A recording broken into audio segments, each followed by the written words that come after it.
po ay merong tatlong bagay na pinag-uusapan, the three keys to receive God's power. Sabi natin, God's power. God's power. Sino sa inyong may gusto at interesadong maranasan yung kapangyarihan ng Diyos? Taas ang kamay. Yung iba hindi yata, lilima may gusto ba? Yung iba, ayaw nyo ba yan? Lahat po ng may gusto na ma-experience, maranasan mo, ito po ay hindi po emotional experience. Ito po ay spiritual experience na maranasan mo yung kapangyarihan ng Diyos. At ilang linggo na po natin pinag-uusapan yung power na yan ng Panginoon. At nais ko po, na-challenge kayo muli. Sino sa inyo ang gusto maranasan yan? Taas ang kamay. Amen. Gusto ba natin? Amen. Praise God. Praise God. Tayo po ay tumayo sandali at tayo manalangin. Panginoon, pagpalain niyo po ang muli naming pagbubulay-bulay, pag-aaral ng iyong salita. Puspusin mo ng Banal Espiritu lahat ng iyong mga anak habang sila'y nakikinig ng iyong mensahe, Panginoon. Kung maluwalhati, kung mataas, at lahat ng mga nanonood, maging sa YouTube, Church on the Rock page, online, live, Panginoon, at mga narito sa loob ng church na ito. Tatagpuin mo at pagpalain ang lahat ng kanilang mga buhay. Hallelujah. Puspusin niyo po sila ng kapayapaan, kagalakan, kaunawaan habang nakikinig sila ng iyong salita. Maraming pong salamat sa pangalan ni Jesus. Amen. You may be seated in the presence of God. So last Sunday po, pinag-usapan po natin, sabay-sabay natin basahin yung Acts chapter 1 verse 8. Basahin po natin.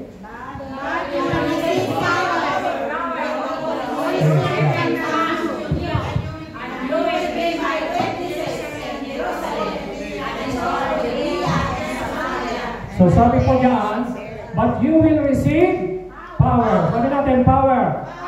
So ano po ang pangako ng Panginoon? But you will receive power when the Holy Spirit comes on you. So sino po ang source of power? Holy Spirit.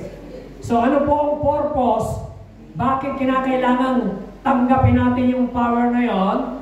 Ano po sabi doon? So, you will be my witnesses. Ano po ang purpose ng power? For witnessing. So para tayo maging powerful witness ng Panginoon. Magpatotoo. Saan? Judea, Samaria, unto the ends of the earth. Mula sa Jerusalem. So mula sa ating pamilya, kapitbahay, kasambahay, sa katabing bayan, at sa iba't ibang panig ng mundo. So pero kailangan tanggapin natin yung power. So ano po yung power? Yan po yung dynamite na tinatawag. Dynamite power. Sabi natin, dynamite power. Dynamite power. So bago po tayo pumunta sa topic natin, dalawang klase po ang gusto kong intindihin natin. Mayroong two kinds of power. Halimbawa, ganito po. Yung John chapter 1, verse 12, ang sabi ron, to those who believe and receive God, He gave them power to become the children of God. So yung power doon, hindi yan yung kamukha na power na tinutukoy sa Acts 1:8. Yung power ng John chapter 1 verse 12, power na authority. Sabi natin authority. So authority na i-claim mo na you are now the children of God, tinanggap mo Espiritu ng Diyos, so meron kang authority na ikaw ay officially, positionally, you have authority na ikaw ay anak ng Diyos. Amen? Yun ang ibig sabihin ng John 1:12. Pero yung Acts 1:8 na power dyan, ang tinutukoy dyan sa Greek word is dunamis. Ang dunamis po, ito po ay dynamite. Dito galing yung salitang dinamita. Ano po yung dynamite power? Explosive, supernatural power. At itong power na ito ay hindi para ho ipagyabang, para po tayo ay sumikat, hindi para po tayo ay hangaan. Ito pong power na ito ay binibigay ng Diyos sa mga mananampalataya para siya ay maging patotoo ang kanyang buhay. Sabi doon, but you, sabi mo sa katabi mo, you will receive power. So ikaw, para ho tayo mismo, tayo, kasi po tingnan natin, maraming mga Kristiyano pag tinignan mo, hindi patotoo ang kanilang buhay, lack of power. Kasi po, kulang ng kapangyarihan from heaven. At ito po ang kailangan ng church. At last Sunday, ang pinag-usapan po natin ang instruction ng Lord, Luke chapter 24 verse 49, nung siya po ay nabuhay mula sa mga patay, after 3 days, nung siya po ay bago magkaroon ng tinatawag na ascension. Ascension, ano po ba yung ascension? Yung pag-akyat ng Panginoon Jesus sa Ama. Ang tawag doon ay ascension. Ay, sabi niya sa mga disipulo, "Behold, I send the promise of my Father upon you, but tarry in the city of Jerusalem." Tarry, sabihin, wait, maghintay kayo until you are endued with power from high. So yan po ang instruction. Huwag kayong umalis, huwag kayong umayo, huwag kayong mangaral, huwag kayong magpalayas ng demonyo, huwag muna kayong pumunta sa Jerusalem, Judea, Samaria, huwag muna kayong umalis. Stay in the city until you are endued with power from on high. So napakahalaga ng instruction ng Panginoon. At alam niyo yung ginawa ng mga disipulo, 120 disciples, sila po ay sumunod. So last Sunday, pinag-usapan po natin yan, the power of obedience. Sabi natin, the power of obedience. Nakita natin na kaya ho natanggap nila ang kapangyarihan, tatlo ang susi.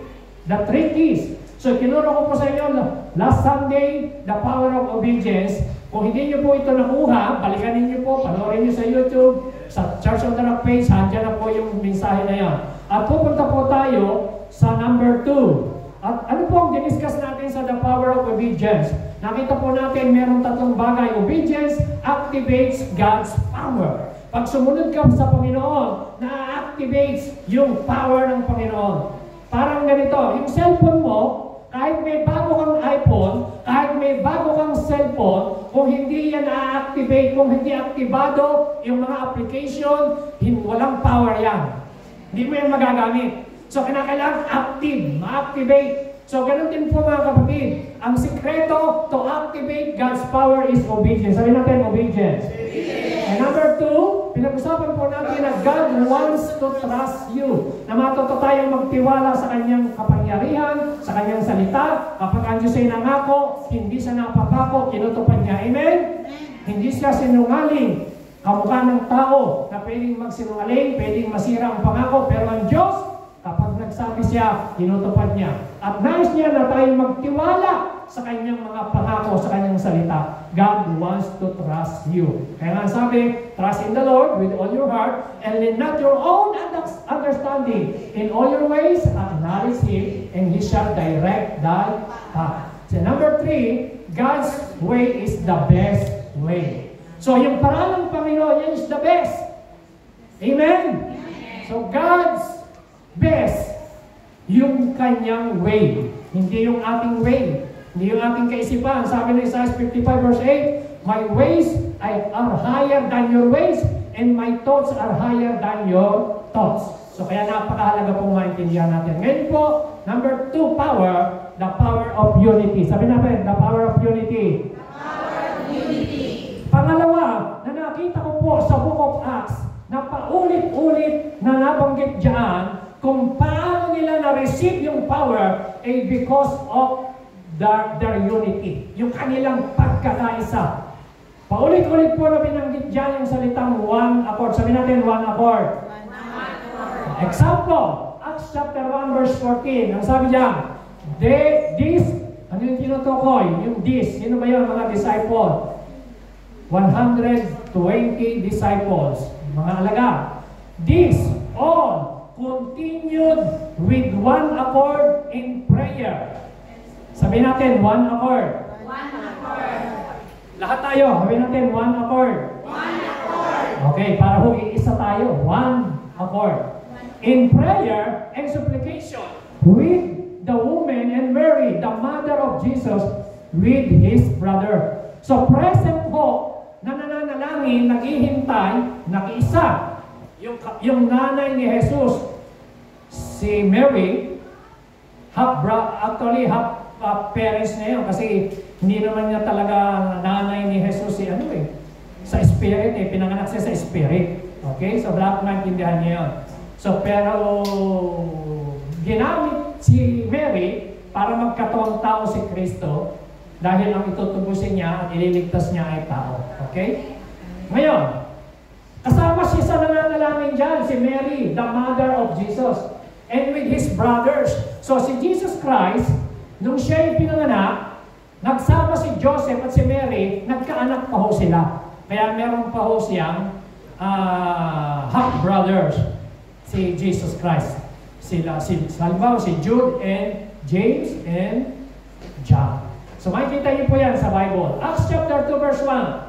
When the day of Pentecost had fully come, they were all with one accord in one place. Kailan nila naranasan yung kapuspusan ng Banal na Espiritu? When the day of Pentecost, they were all, sabi natin, all, with one accord. Tingnan niyo po, silang lahat, all, nagkakaisa sila. With one accord in one place. Pansinin niyo yung salita. One accord, one place. Sabihin niyo po, one accord, one place. So gusto ko maintindihan niyo po kung gaano ka-importante yung salita na yan na one accord. Another reference, Acts chapter 2 verse 46. Ang sabi diyan, ang mga disciples, after nilang natanggap yung power mula sa Spirit sa Acts chapter 2, napuspos silang lahat, nagsalita ng iba't ibang wika, nangaral po si Pedro, na-convert 3,000, nakita ng mga Hudyo, ng mga Pariseo, ng mga leader, ng mga Pariseo, ng mga Saduseo, nagalit po sila, binagbalaan nila si Pedro na huwag ng mangaral ng salita ng Panginoon patungkol sa pangalan ni Jesus. Pero si Pedro, tuloy pa rin siya ikinulong, pinalaya ng angel. So makita niyo po yung miracle. Ngayon, sila ho ay tuloy-tuloy. Ang sabi ng Acts chapter 2 verse 46, so continuing daily. Sabi natin, daily. Gaano sila kadalas nagtitipon? Sila ba'y nagtitipon weekly? Ilang araw? Gaano kadalas? Daily. Sabi natin, daily. So yung mga disciple, hindi lang sila nagkikita-kita tuwing Sunday. Hindi lang sila nagkikita-kita tuwing fiesta. Sabi ng iba, Pastore, yan, nagsisimba lang yan, ano yun KBL. Tuwing kasal, tuwing binyag, at saka tuwing libing. Diyan mo lang daw makikita yan sa luna simbihan, mga KBL yan. Wala namang KBL dito, ano? So, ibig sabihin, kasal, binyag, at libing lang nagpupunta sa church. Pero mga disciple, mga kapatid, sila po, every day. Sabi natin, every day. Kasi daily eh. Anong ginagawa nila? Daily, with one accord. Nagkakaisa sila. Na-imagine niyo po ba yan, mga kapatid? Araw-araw. Eh tayo nga kumisa, linggo lang. Diba? Nahihirapan pa natin ibigay yun. Eh paano pa po kaya natin maia-apply ang araw-araw na yan? Eh lalo na tayo mahirapan dyan.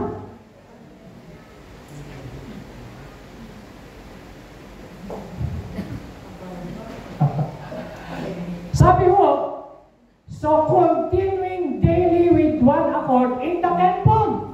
Ano ginagawa nila? Breaking bread. Meron silang communion. Mamaya meron tayong Lord's Supper. Meron silang house to house. Nagbabahay-bahay sila. Oh, ano pa meron sila? They ate their food with gladness. Kumakain sila. Ewan ko, kung may dala silang mga saluyot, kung ano kinakain nila, kung may bibingka, kung may potong-puti, pero may pagkain sila na dala-dala. Amen? At hindi lang basta sila kumakain, masaya sila with gladness. Mga kapatid, masaya ka pa ba? Habang kami may bibit na kaldero at dadalo. Amen! Amen ba? Sabi ko, masaya sila. So bakit? Kasi meron silang unity. Amen? Amen. Naku po, kasi every first Sunday of the month, or normally, dati ginagawa natin yan every Sunday. Ngayon na nga, ginawa natin every first Sunday of the month.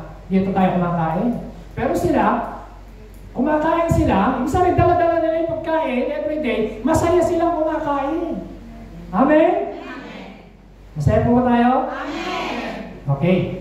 And, simplicity of heart. Yung kanilang puso, simple heart. Hindi sila mareklamo. Hindi sila walang murmuring. Hindi ako nang binibusan ni sister. Grabe lang si sister. Hindi ako tenra. So walang reklamo. Bakit? Simple, puso nila. Ang importante, masaya sila. May unity. Amen? Amen na ba? Sabi natin, one accord. Alam niyo po ba, unity in the church is easily broken. Napakadaling masira ng unity sa church kapag ikaw ay pumayag na masira. Napakadali. So kaya huwag sila mayroong one accord unity. Tingnan niyo po, Acts chapter 4 verse 24. Basahin niyo po, lakas natin. So, when they heard that, they raised their voice to God with one accord and said, Lord, you are God who made the heaven, the earth, and the sea, and all that is in them. So makikita niyo mga kapatid na ang mga disipulo, sila Pedro, nung sila pinagbawalan ng mangaral ng salita ng Diyos dahil maraming napo-born again, nako-convert, maraming gumagaling, maraming nade-deliver, maraming nasa-save, nagalit ang mga Pariseo, mga Sadduceo, mga religious leader, ikinulong sila, pinagbawalan. Alam niyo ang ginawa ng mga disipulo? Nag-pray sila, nagsama-sama na naman sila in one accord. Sabi natin, one accord. Ano sabi nila? Lord, God, buksan niyo po ang langit. Gumawa ka ng himala. Ipakita mo sa kanila na ikaw ay Diyos na makapangyarihan. At alam niyo po, habang sila ay nananalangin, yung kanilang lugar na pinagtitipunan, lumindol, na-shake. Pagkatapos ng na-shake, all of them were filled with the Holy Spirit and they spoke the Word of God with boldness. Tumapang na naman sila, napuspos sila. So mga kapatid, napuspos sila sa Acts chapter 2. Napuspos sila sa Acts chapter 4. So ang pagpupuspos mga kapatid, hindi lang po yan minsan. Yung tinanggap mong Holy Spirit, minsan lang yon. Pero yung infilling, dapat palagi yon. Amen? Amen. Amen na ba? So dapat natin maintindihan. Another, tingnan niyo po, Acts chapter 5, verse 12. Lakas niyo po, basa. Go. And through the hands of the apostles, many signs and wonders were done among the people, and they were all one accord. Nasaan sila? Nandun sila sa Solomon Porch. Nagkakaisa sila. Sabi natin, one accord. Acts chapter 4 verse 32. Now the multitude, those who believe, were of one heart, one soul. Nagkakaisa sila.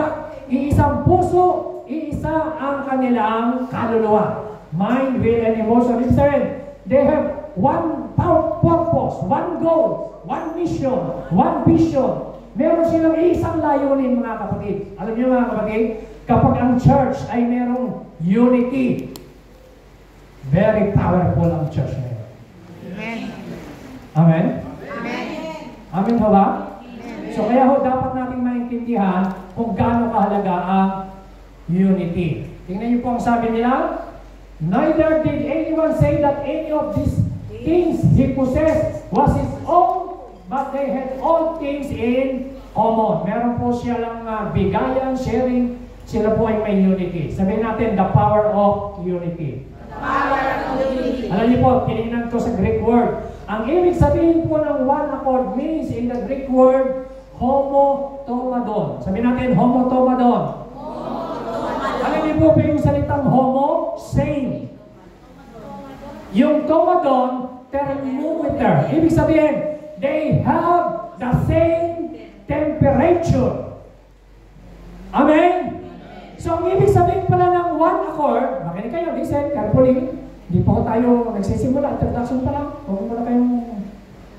So, sabi ng Bible, ang ibig sabihin pala ng one accord, pag pinagsama mo yun, they have the same thermometer. Thermometer, ano sabihin? Meron silang iisang temperature, iisang layunin, iisang compassion, iisang passion. at hikain. Meron silang iisang kaisipan, iisang vision. So mga kapatid, one accord. So napakahalaga na maintindihan po natin yan. Sabi po sa isang quotation, a great church, sabi natin, a great church has a great Lord. Understand her great commission, demonstrate great love for the Lord and people, and therefore will have great unity. Amen? Amen. So, a great church is a unified church. Naniniwala ho ba kayo?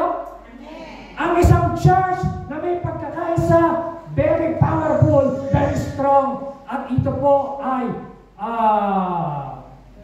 mag-a-advance sa kaharian ng Panginoon, ang church na yan.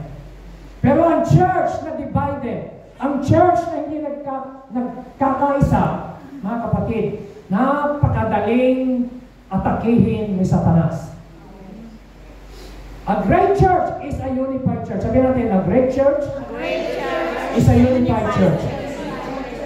Kaya pala, si Jesus Christ, mababasa niyo po sa John chapter 17. Alam niyo po ba kung ano yung prayer ni Kristo? Ang prayer ni Kristo, sa John 17, sa mga disipulo, sabi niya ni Kristo, I pray that there may be one. Babasahin ko po sa inyo. Wala po dyan sa outline. Pero nandito po, makikita niyo po dito sa Bible. Sandali. Tingnan niyo po. Nakalagay dito, John 17 verse 20. My prayer. Pwede bang pakilakasan ito? Kasi nakuha po, ano na. Hello. Ito, bago raw ang ito, pakibigyan niyo na, please. Tingnan niyo po mga kapatid, yan. Tingnan niyo po yung prayer ni Kristo. Ang pinag-pray niya rito, mga mananampalataya. Makinig po kayo maigi. John 17, sabi niya, Jesus prays for all believers. Hindi ho unbelievers, believers. Okay? Are you listening? Ito prayer niya. My prayer is not for them alone. I pray also for those who believe in me through their message, that all of them may be one. At ang prayer ni Kristo, lahat sila maging isa, lahat ng mga believer.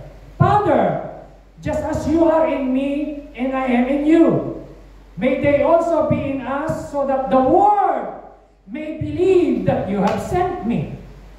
I have given them the glory that you gave me, that they may be one as we are one. So ang panalangin po ni Kristo na ang mga believers maging isa, kamukha ni Jesus Christ, ng Holy Spirit, ng God the Father, sila ay nagkakaisa sa layunin. Sila'y isa. Kaya nga sabi ni Kristo, ako at ang Ama ay isa. So sila po ay isa. Amen? Amen. Ang prayer ni Kristo, ang believer maging isa. Magkaisa. Alam niyo mga kapatid, hindi pinag-pray ni Jesus Christ na, Lord, itong mga disciple ko, pasaganahin mo ganyan ang buhay. No. Hindi pinag-pray ni Kristo, Lord, itong mga disciple ko, gawin mo silang supernatural ang buhay nila, superman na nagumpay. Hindi ganun eh. Ang prayer niya, hindi about prosperity. Yes, gusto ni Lord na tayo ma-bless. Gusto ni Lord na tayo magkaroon ng tagumpay na buhay. Pero ang prayer ni Kristo, that there may be one. Ang prayer niya, about unity. Pagkakaisa sa church. Pagkakaisa sa believer. Amen? Bakit? Kasi a great church is a unified church. Nagkakaisa. Amen? Amen. So kapag ang church ay nagkakaisa, ito po ay very powerful. Number 1, sabi po sa Psalms 133 verse 1 to 3, Proverbs 6 to 19, God loves unity and hates division and divisive behavior. Alam niyo po ba? Love na love, gustong-gusto ng Panginoon ay pagkakaisa. God is the author of unity, and Satan is the author of division, and Satan is the author of discord, and Satan is the author of disunity, and Satan, he is the author of division. But gusto ko sabihin sa iyo, kapatid, God is the author of love and forgiveness. He is the author of unity. Amen. Amen? Bakit? Anong blessing kapag may unity sa church? Ano ang blessing? Gusto sabi number 1, God loves unity. Makikita niyo po sa Psalms 133. Sabay-sabay natin basahin kung kayo po kahit sa likod dyan. Para nakita niyo ba? Anong sabi dyan? Go! How good and pleasant it is when brothers live together in unity. It is like precious oil poured on the head, running down on the bird, running down on Aaron's beard, down upon the collar of his robe. 3. It is if the dew of Hermon were falling on Mount Zion, for there the bestows his blessing, even life forevermore. Tingnan niyo mga kapatid, ha? Makinig kayo. Dito po kayo saan tumingin. Nakikinig po ba tayo lahat? So, anong blessing pag may unity? Ang sabi ng Bible, how good. Alam niyo po, yung good, saan niyang unang ginamit? Sa Genesis chapter 1, sabi ng Bible, lahat ng nilikha ng Panginoon, nung kanyang nakita, it was very good. Everything, lahat very good. Matapos siyang likhain ang lahat ng bagay, sinasabi ng Lord, day 1, pagkatapos, it was very good. Day 2, it was very good.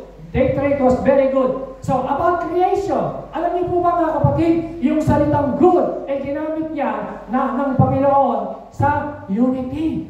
Ang gandang tingnan at it is pleasant. Napaka kaakit-akit, kahanga-hanga na tingnan na ang mga kapatiran ay nagkakaisa. Amen? Amen na ba? Eh, ang mga church po, agawan ng membro.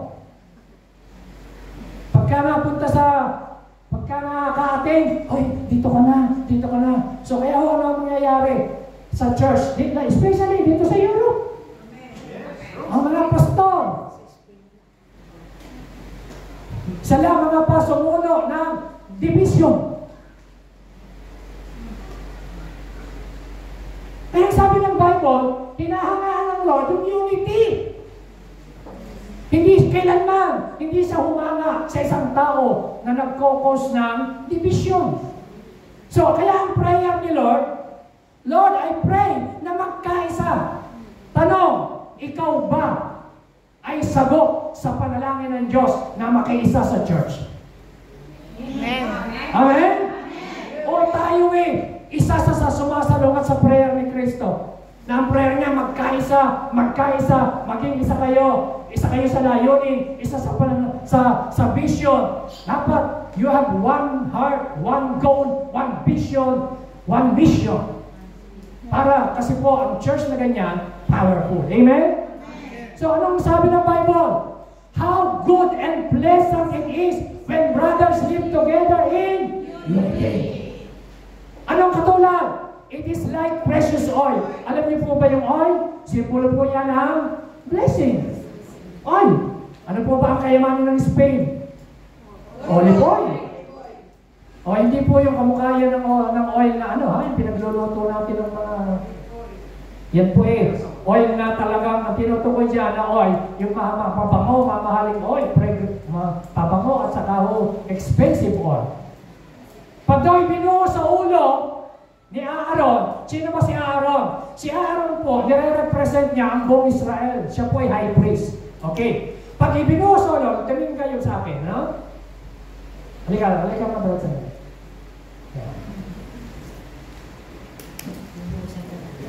Halika. Handa ka na pang maligo. So, hindi ko siya bubuhusan. Ano? Pag halimbawa ito oil. Oil. Tingnan niyo po, ang isang Kristiyano, church na nagkakaisa, sa hiyaling tulad. It is like what? Precious oil. So imagine, oil po ito. Pag ibinuhos daw sa ulo niya ni Aaron, bababa sa kanyang balbas. Invisible. Ano? So ngayon, alikan kita. So imagine, pag ibinuhos mo yan, bababa, dadaloy sa kanyang collar, bababa sa robe, sa damit, di ba? Running down hanggang sa ibaba. So saan nagsimula? Sa itaas. Saan nagsimula? So, yung blessing nagsisimula sa Panginoon. Amen? Yung blessing nagsisimula sa head of the church. Kaya yung revelation, yung vision, yung pinagagawa ng Panginoon, inire-reveal sa pastor. Anong gawain ng church? Makiisa tayo para maranasan mo yung blessing ng Panginoon. Kasi pag sumalawat ka sa pinagagawa ng Diyos sa church, di mo ma-experience yung oil. Amen? At hingalin tulad pa, Brad, sa hamog. Ano yun? Yung dew ng Mount Hermon. Ano yung Mount Hermon mataas? Thank you. So yung Mount Hermon, mataas yan. Di po ba pagka winter, pag dito sa Marbella, yung Mount Marbella, ang daming snow? Tama ba? Nag-yellow? Pag sumikat ang araw, ano mangyayari? Malulusaw. Saan pupunta yung tubig? Sa mabababa na lugar. Pag inabot ng tubig, yung mga damong natutuyo, mananariwa. Hallelujah. Yung mga punong hindi nagbubunga, magbubunga. So mga kapatid, pag may unity, may blessing sa Panginoon. Gusto niyo ba ng blessing? Gusto niyo ng power? Kaya pala, ang prayer ni Kristo, hindi naman niya pinag-pray mga disipulo. Lord, i-bless mo sila. Lord, i-prosper mo sila. Ang prayer ni Kristo, that there may be one. Why? Because if there is unity, there is blessing, there is power, there is healing, there is deliverance, there is prosperity, there is victory, there is open heaven. Pag may unity. Kaya nga mga kapatid, napakahalaga. Kaya na-experience ng mga disipulo, tingnan niyo sabi noon, it is as if the dew of Hermon were falling on Mount Zion. Pupuntahan yung mga humble, yung mabababang lugar. Alam niyo ang pinupuntahan ng tubig? Yung mga humble, yung mabababa. Pinupuntahan ng blessing, yung mga humble. Amen? Kaya ang taong may yabang, ma-pride. Paano nga abutin ng tubig? Mataas na siya. Mga kapatid, the more you become humble, the Lord na i-bless ka. The more you bless. Palakparan natin ang Panginoon. Kaya nga sabi ng Bible, He resisted the proud, but He give more grace to the humble. Amen. Yung lahat ng mga mayayabang at mapaproud, nire-resist niya yan. Pero yung mga humble na tao, ay sabi ng Lord, I give more grace and favor. Amen? Amen. Yung mga tao kasi marami akong pinag-aralan. Marami akong natapos dahil ng diploma. Hindi ako pwedeng pastor. Hindi ako pwedeng mag-submit sa'yo. Hindi mo ako pwedeng mataas pa pinag-aralan ko sa'yo. Pastor, mas magaling ako sa'yo. Ganyan sa church. Pastor, mas magaling ako sa'yo. Pastor, baka hindi mo alam, graduate ako ng Bible school. Pastor, baka hindi mo alam, engineer ako. Pastor, hindi mo alam, ako ay architect. Mataas ang pinag-aralan ko. Dapat mag-submit ka. Magaling ako mag-English, ikaw hindi. Pastor. Mga kapatid, hindi dyan sa pahusayan yan. Amen?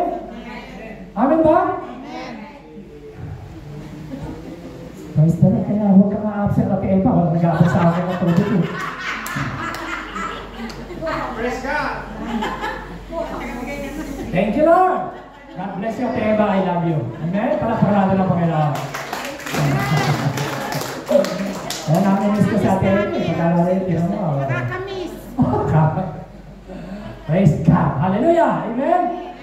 Sabi na, for there's the Lord bestows His blessing, even life forever. Tandaan niyo po, unity, it brings happiness. Unity, it brings harmony. Unity, it brings health. And unity, it brings heaven.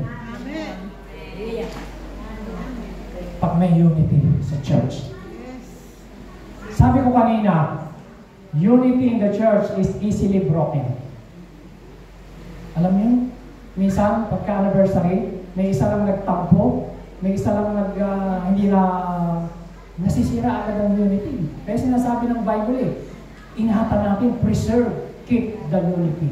Tingnan niyo, si Lord, alam niyo po, kung meron siyang kinapuputan, ayan, basahin niyo po. Kayo bumasa. Lakas niyo po, go. For there are 6 things the Lord hates. 7. Number 1. Haughtiness, yung kayabangan niya, pride.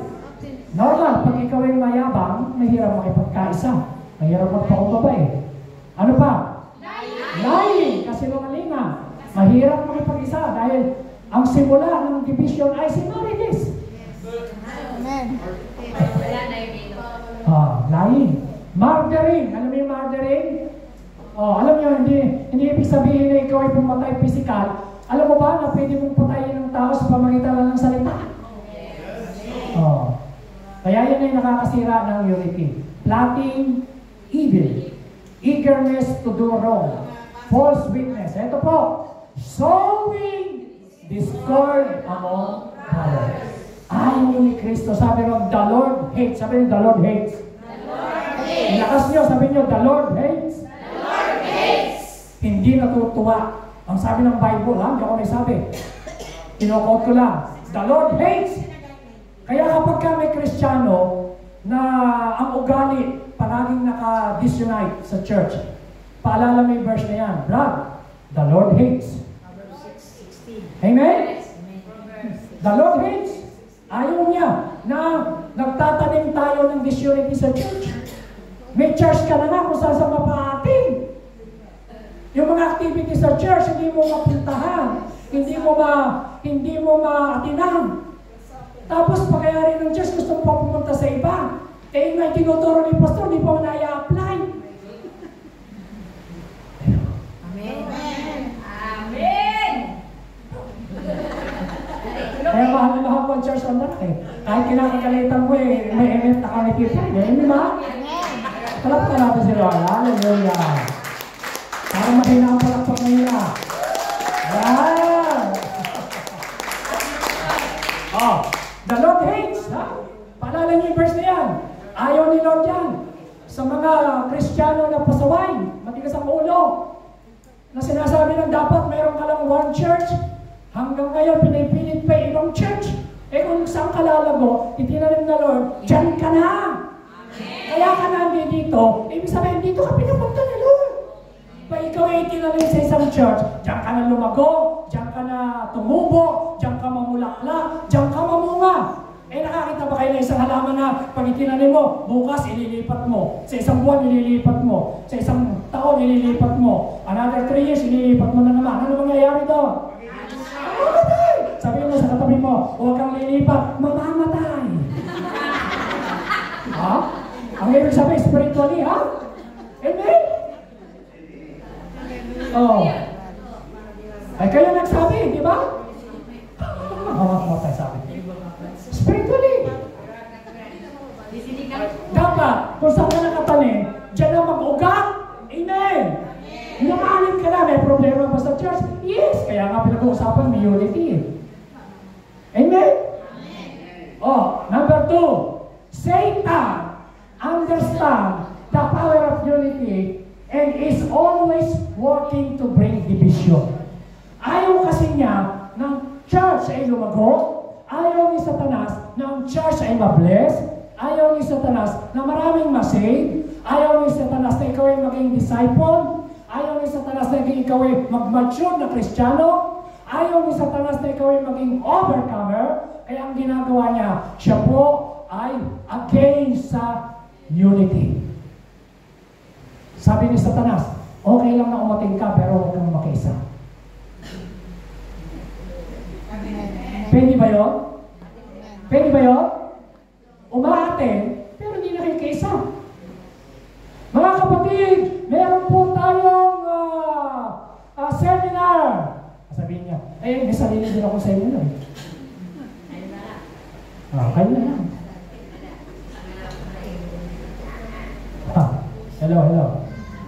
Hello. Amen? Pwede umaating ka dyan, nasa church, pero hindi nakikiisa yung puso eh. Yung bang nandyan lang siya for the sake na masabing, baka mag-check ng attendance ngayon si Lord, kailangan present ako.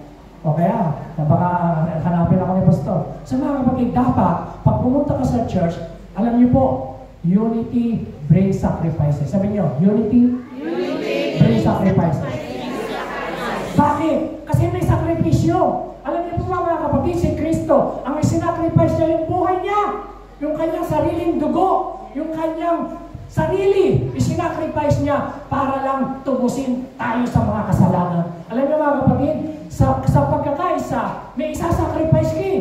Sasacrifice mo yung pride mo. Sasacrifice mo yung sarili mo na gusto mong masunod. Sasacrifice mo yung sarili mong mga opinion. Yes, tinatanggap natin ang opinion, pero yung iba kasi, pag hindi mo na pagbigyan, ayaw ko na. Ganun ang kapera. So mga kapatid, si Satan po ang author of disunity. Tandaan niyo po yan. And God hates disunity. Ayaw niya yan. Tingnan niyo ang sabi ng Luke. Kayo pumasa, ilakas nyo nga. Jesus knew that those and said to them, any kingdom divided against itself will be ruined, and the house divided against itself will fall. Kingdom na divided, ano nangyayari? Will be ruined. Anong nangyayari sa isang pamilya na divided? Against itself. Will? What? What? Fall. So disunity means failure. Disunity means ruin. Disunity means fall. Amen. Kaya napakahalaga po ng unity sa church. Kaya dapat po tayo sa church, pagka tayo may activities, support tayo. Yan ang dahilan kung paano very powerful ang original na Book of Acts. One accord, sabihin nyo ulit, one accord. One accord. They have one thermometer, one temperature.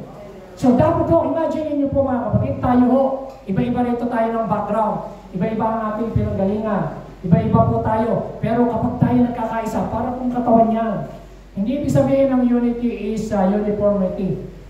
Unity is diversity. Halimbawa, yung katawan, iba-iba yung function, di ba ba? Iba yung function ng mata, iba yung function ng bibig, iba yung function ng kamay, iba yung function ng paa. Pero nagkakaisa yan. Amen? O, pag tinignan mo isang bagay, gagawa ang a-action yung paa, lalapit ka, a-action yung kamay, kukunin mo, tapos iinumin mo. So makikita mo, may lahat yan, may unity. Nagpa-function in harmony. Pero hindi magkakamukha. So, ganoon din po sa church. Iba-iba yung gift mo, iba-iba yung talent mo, iba-iba yung ating skills. Pero kapag pinagsama-sama yan, yan po ay unity. Amen? Amen. Parang yung tumutugtog, anong orchestra. Nakita na kayo orchestra? Ang orchestra, iba-iba sila.